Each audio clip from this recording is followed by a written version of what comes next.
ہمارے لوگوں کو یہ شکایت ہوتی ہے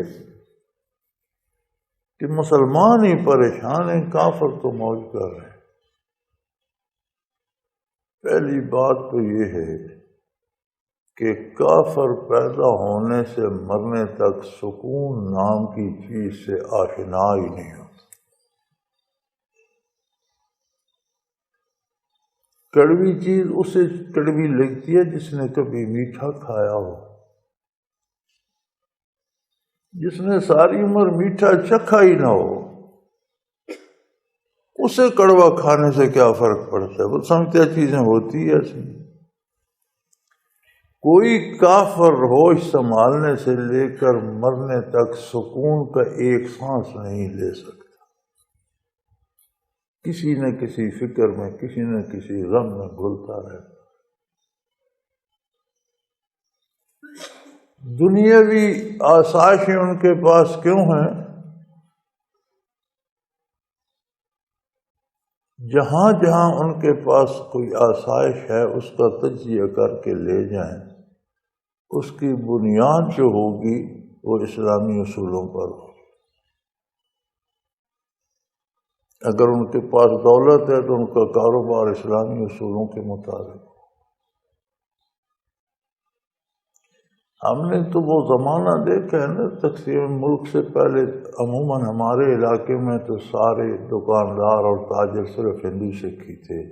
مسلمان تو اس کو دکانداری کو اپنی توہین سمجھتے تھے، فوج میں نوکر ہو جاتے تھے یا کاشتکاری کرتے۔ تو انہیں دیکھا کہ جس چیز کی زیادہ مانگ بھی ہوتی اس کے ساتھ وہ منافع کم کر دیتے۔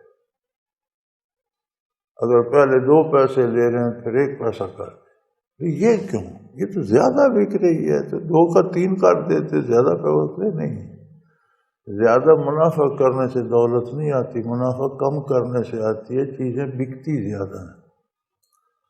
ہم جب منافع کم کرتے ہیں تو زیادہ گاہک اس طرف آتے ہیں سستی لے کر، تو ہماری جہاں 500 کی سیل ہونی ہے وہاں 5000 کی ہو جاتی ہے۔ تو جو منافع ہم کم کرتے ہیں وہ کم کی بجائے سیل اور فروخت زیادہ ہونے کی وجہ سے زیادہ جمع ہو جاتا ہے۔ ہمارے یہاں دیکھ لو کہ رمضان المبارک کے آنے سے ہفتہ پہلے چیزیں دگنی مہنگی کر دی۔ اگر یہ لوگ، ہم لوگ بھی اپنا منافع کم کرتے تو سیل زیادہ نہ ہوتی،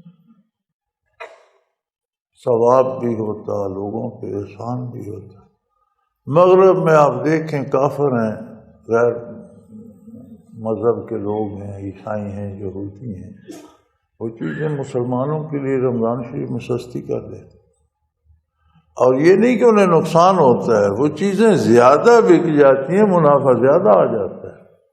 کافر کو کیا ضرورت ہے کہ وہ کسی کے مقدس مہینے، مسلمانوں کے مقدس مہینے میں نقصان اٹھائے؟ وہ نقصان نہیں اٹھاتے۔ اس میں فلسفی یہ ہے کہ جب وہ نرخ کم کرتے ہیں تو جن لوگوں کو نہیں ضرورت وہ بھی سستی سمجھ کے خرید لیتے ہیں، تو منافع ان کا بڑھ جاتا ہے۔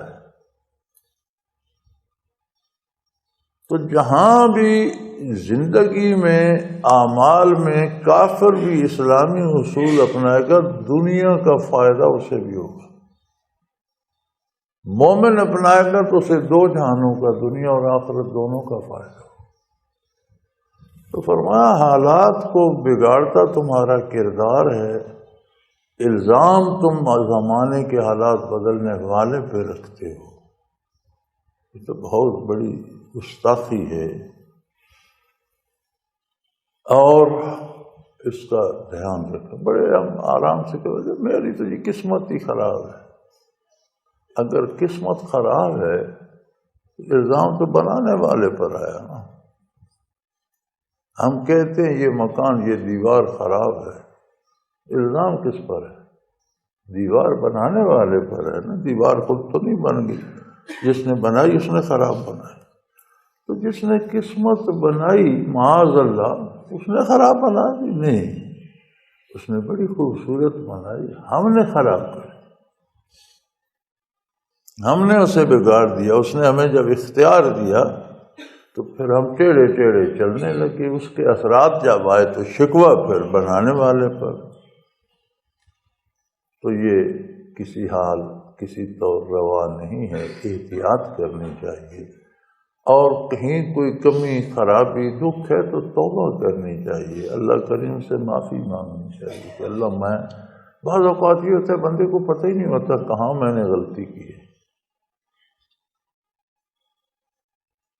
لیکن اس کا رد عمل آ جاتا ہے، تو توبہ کرنی چاہیے، اللہ جو میں جانتا ہوں اس سے بھی توبہ کرتا ہوں، جو میں نہیں جانتا اس سے بھی توبہ، جو میں نے جان بوجھ کر کیے ان گناہوں سے بھی توبہ کرتا ہوں، جو نادانی میں ہو گئے میں ان سے بھی توبہ کرتا ہوں۔ اس کا علاج بنانے والے کا شکوہ نہیں، بنانے والے سے رجوع اور توبہ ہے۔